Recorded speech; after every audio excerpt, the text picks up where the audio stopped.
Saya ingin menanggapi apa yang disampaikan Rifai aja lah ya. Karena Rifai yang punya legal standing untuk bicara mewakili Jokowi. Jadi kalau kita bicara soal tadi Jokowi remote dan dia membantah begini. Saya mau bicara aspek politiknya dulu ya. Jangan aspek hukumnya. Aspek hukumnya kan sering kita. Jadi udahlah orang sudah tahu bahwa ini kan ada penguasa baru. Ada kekuasaan baru yang tidak sepenuhnya support. Tidak sepenuhnya endorse terhadap kasus ini. Jadi saya mendengar misalnya percakapan di balik istana misalnya yang disampaikan pejabat publik ke saya misalnya. Ya memang kalau seandainya ada satu kesatuan yang utuh ya antara mantan presiden dan yang sekarang berkuasa, udah selesai ini barang ya kan. Tapi karena tidak ada satu kesatuan yang utuh, maka kemudian kasus ini masih menggantung seperti ini. Dan penegak hukum itu berupaya melihat kiri kanan. Itulah susahnya kalau penegak hukum tidak menegakkan hukum secara lurus. Tapi melihat aspirasi kekuasaan, itu satu poin ya. Poin kedua adalah yang namanya kasus ini, formil dan material itu adalah two side in one coin. Jadi dua sisi dari mata uang yang sama. Kita tidak bisa hanya mengatakan, wah ini formilnya saja atau materialnya saja. Formil dan material itu sama pentingnya. Tetapi begitu formil sudah tidak benar, maka sesungguhnya kita tidak bisa masuk pada substansi kan begitu. Nah kami ya, itu sudah paling tidak mempersoalkan ini.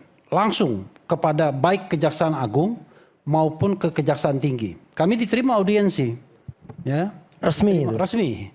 Jadi tanggal 21 April hari Kartini dan kemudian sepekan kemudian tanggal 30 April kami diterima Kejaksaan Agungnya. Langsung yang menerima wakil Jaksa Agung yang juga merangkap Jaksa Agung Muda Tindak Pidana Umum. Responnya seperti apa Bang?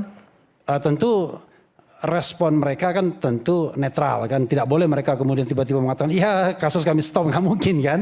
Tetapi kami jelaskan pada waktu itu, bahkan waktu di Kejaksaan Agung 40 menit saya menjelaskan mengenai substansi ini baik formil maupun material. Dan mereka sudah aware betul. Misalnya yang paling kita soroti soal lampaunya waktu. Tadi saudara Rifai mengatakan, wah itu kan dalam praktek banyak yang begitu. Dua hal yang ingin saya katakan, itu praktek itu tidak bisa mengalahkan hukum tertulis yang sudah ceto welo-welo. Itu satu ya. Yang kedua adalah prakteknya pun ada yang dihentikan ketika sudah lampau waktu. Ya Firly Bahuri salah satu contohnya yang terbaru. Jadi bukan berarti kemudian praktek-praktek yang menyimpang di hukum itu kita anggap benar. Makanya kemudian kita menagih agar ini ditegakkan governance-nya. Governance dalam proses penyidikannya. Kalau kita hitung misalnya dari mulai pelimpahan tanggal 13 Januari sampai dikembalikan lagi pada tanggal 26 Januari karena katanya hari ke-13, maka harusnya jatuh tempo menurut pasal 138 ayat 2 KUHP yang lama karena menggunakan pasal 361 huruf A tadi, maka sesungguhnya jatuh temponya tanggal 8-9 Februari saja. Nah Anda bayangkan sekarang tanggal berapa? 26. Sekarang tanggal 26 Mei. Maret, April, Mei. 3 bulan setengah. Kalau kita kaitkan misalnya, ya bolehlah tipis-tipis sedikit 14 hari lewat 20 hari, masih 6 hari kan. Ini lewatnya udah 100 harian lebih. Nah ini yang kemudian yang harus menjadi perhatian bagi penegak hukum. Tapi selain muncul itu, pertanyaan juga Bang Refli sebelum Anda melanjutkan. Berarti Anda ke Kejagung itu meminta support atau advice untuk hukum? Atau tidak, pandangan hukum yang berbeda? Kita menjelaskan duduk perkaranya. Kita menagih hak kita ya untuk paparan di depan mereka. Dan kita jelaskan baik secara formil maupun material ini sudah melanggar hukum. Nah kalau misalnya sesuatu yang melanggar hukum, masa Anda sarjana hukum kemudian Anda ikuti proses tersebut. Nah itulah yang kami katakan bahwa ini sudah tidak layak lagi. Nah itu formilnya. Tanggal berapa itu kemarin Anda ke Kejagung Bang? 30. Kalau Kejagung tanggal 30, okay. Kalau ke Kejaksaan Tinggi DKI tanggal 21 April. Dan para termul. Itu bersamaan nggak dengan perlimpahan berkas? Para termul mengatakan, wah nanti akhir April akan dilimpahkan. Pelimpahan berkasnya tanggal 17 April. Oh, oke. Nah yang lucunya adalah pada waktu kami beraudiensi dan ke Kejaksaan Tinggi DKI pada tanggal 21 April, kan sudah press conference tuh. Polda Metro Jaya pada tanggal 17 April yang mengatakan bahwa P19 mereka sudah serahkan kembali kan. Jadi pada tanggal 17 April. Tapi ternyata waktu tanggal 21 April kami tanya sudah diterima belum? Belum katanya. Ya, bayangkan. Okay. Kita sampai sekarang nggak tahu ini barang kemana sesungguhnya ya kan. Apakah barang itu masih di kejaksaan, apa sudah dikembalikan lagi back and forth bolak-balik kita nggak tahu. Tapi intinya adalah saya katakan sudah tidak layak lagi karena hukum formilnya banyak dilanggar. Pelanggaran dari awal menurut saya from the beginning itu tadi Undang-Undang Perlindungan Saksi dan Korban yang kita katakan bahwa ketika proses ini diadukan di Mabes Polri ya di Barreskrim kan harus diproses terlebih dahulu dan tidak boleh dilapor balik. Tapi yang terjadi adalah Jokowi kan melaporkan balik.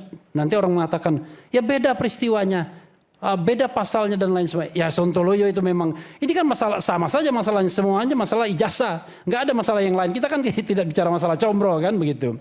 Nah karena itulah kemudian kita melihat dari sisi formilnya bermasalah. Apalagi sekarang ini, kita ada surat ya pertanggal 30 Maret yang isinya tentang perubahan pasal. Karena adanya KUHP yang baru kan. Pasal ini berubah menjadi pasal ini dan lain sebagainya. Tetapi justru kita di sana membaca ada 3 sprindik ternyata. Sprindik 14 Juli, sprindik 15 Januari, dan sprindik 30 Maret. Jadi jangan salahkan kalau ada orang yang berpendapat bahwa dengan adanya sprindik baru, sprindik lama gugur. Karena tidak boleh pada objek yang sama kan begitu. Karena itu ada yang mengatakan, wah kalau begitu status tersangka Dr. Tifa dan kemudian Mas Roy bubar sudah. Nah itu satu perspektif yang kemudian kita harus pikirkan. Karena saya mengajak berpikir hukumnya, bukan berpikir sentimennya. Itu dari sisi formilnya. Nah materialnya, dari awal ketika saya ikut terlibat dalam kasus ini dan ikut dalam gelar perkara khusus, kita sudah presentasikan bahwa yang namanya 6 pasal yang dikenakan kepada Mas Roy dan Dr. Tifa, itu tidak ada yang justified. Pasal 310 tidak justified. Pasal 311 tidak justified, pasal 27A Undang-Undang ITE tidak justified, pasal 28 ayat 2 tidak justified, pasal 32 ayat 1 Undang-Undang ITE tidak justified, pasal 35 juga tidak justified. Bahkan kita menganggap ada upaya melakukan penyelundupan hukum dengan memasukkan pasal 32 dan pasal 35. Pasal 32 ayat 1 dan pasal 35 itu sebenarnya pasalnya Rismon sebenarnya. Karena Rismon lah yang sebenarnya yang sering sekali mempraktikkan untuk mengutak-atik ijazah dan lain sebagainya. Tetapi tidak membentuk dokumen yang baru juga. Hanya sekedar untuk melakukan misalnya semacam peragaan dan lain sebagainya. Dr. Tifa nggak pernah. Tetapi karena penyelidikan dan penyidikan yang tidak profesional, mereka dimasukkan menjadi klaster yang sama. Sampai sekarang kalau kita bicara mengenai soal pembelaan, bingung kita. Sebenarnya tempus delicti dan locus delicti perbuatan masing-masing orang itu di mana nggak jelas sampai sekarang. Seperti tadi yang dikatakan oleh Mas Roy di awal. Anda bisa bayangkan ya. Ini orang mau diancam hukuman 8 sampai 12 tahun penjara.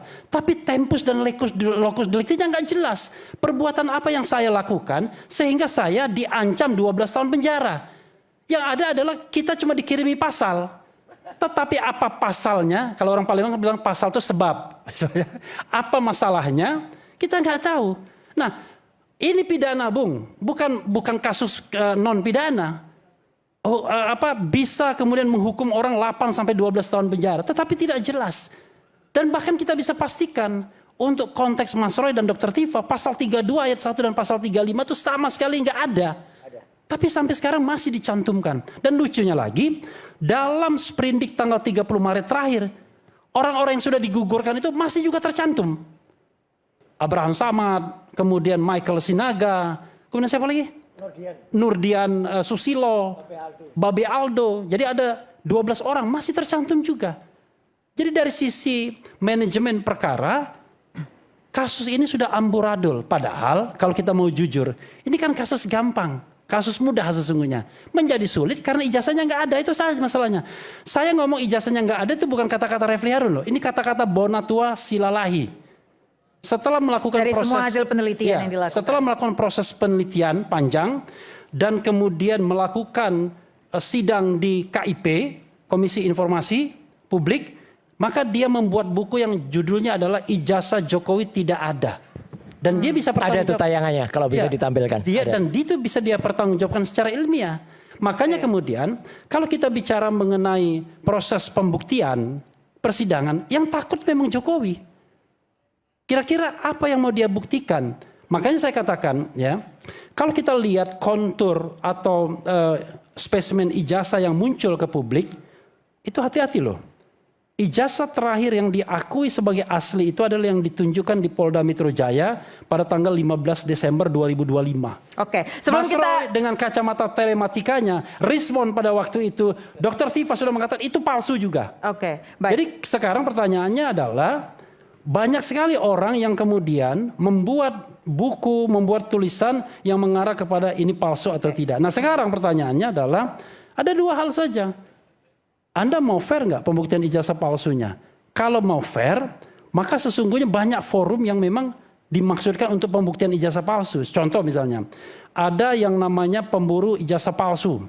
Rizal Fadila, Rustam Effendi, kemudian siapa Purwanto yang dari UI Watch, Heru. Itu sudah mengadukan kembali. Polda Metro Jaya, bukan Bareskrim Mabes Polri, mau nggak fair? Saya kira terlalu banyak bukti dan cukup singkat 2 bulan 3 bulan. Tanya Pak Ugro. Saya kira 2 bulan 3 bulan saja kalau dilakukan proses penyelidikan dan penyidikan selesai. Subject to ijazahnya. Jadi yang lain kita clearkan dulu, ributnya kita clearkan dulu. Kita sama-sama buktikan soal ijazahnya saja dulu. Saya yakin gak berani. Padahal kalau kita bicara balik lagi prinsip transparansi, good governance, clean government, semakin Anda belok-belok, maka semakin terlihat bahwa tidak ada yang benar. Makanya kata Leo Tolstoy yang dikutip Akbar Faisal dalam Twitternya, yang namanya kebenaran itu ya jujur dan lurus. Tapi kebohongan itu cenderung belok-belok dan berliku-liku. Itu saja dulu. Wassalamualaikum warahmatullahi wabarakatuh. Masa sih Idul belok-belok Adha. Bang Refli? Coba saya mau tanya Bang Rifai. Ya Memang berbelok-belok? kalau dia jawab, ya saya jawab lagi kan begitu aja. Tapi untuk sementara Silakan. saya mengucapkan selamat Idul Adha. Oke, baik, terima kasih. Selamat Idul Adha.